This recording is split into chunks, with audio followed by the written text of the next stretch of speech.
Alright, so it's currently 11:15 as of the time I'm making this video, and it's currently Monday. So I'm basically going to be walking you through my weekly outlook, what my bias is going to be for the week. And with the look of things, I'm seeing more of bullish presence in the markets. I'm most probably going to be sticking to doing more buys this week as well.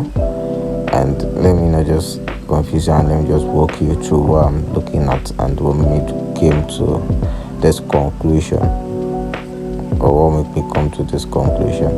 So the first thing I do is talking on my session break, and that's the black dotted line that we see here. And the next thing is, of course, bring out my high and low of the week, mark it out, and I just have to extend this, unlock it first, and then extend it to where the high and low of the week is on the chart. So let me just extend this.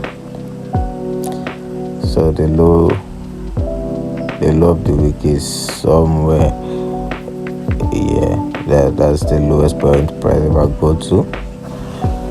Look, that's there, so we don't have issues with that. And also bring the high of the week to the highest point of the first 4 hour candle to actually form for the week. So I looked at it already, and as you can see, he already had a bullish candlestick close above our high of the week, and that's how I determine my directional bias for the week. The first candle to close above or beneath the high or low of the week, that's what determines my directional bias of the week. And that's the candlestick we see close before. That's the candlestick we see close before the immediate bearish candlesticks that is forming. And we are going to have this bearish candlestick come probably close to it. We might have an overextension to the low of the week, but tomorrow I'll just come to the market to go to the lower time frame, check out whatever price is actually printing at our London session, and I'll be taking action off of that tomorrow.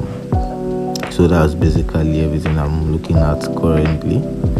So basically, I'm going to be dropping the weekly outlook every Monday now by 6 p.m. So that's how it's going to be for now. So I just want to take that approach so many people can actually have access to whatever my directional bias is for the week before Tuesday. So you just come into the market and you just have a better approach to the market. So that's all for now, and see you on Saturday when I post the trades I took this week. So that's all for now. Make sure you like, you share, and subscribe to the channel, and just be part of the journey.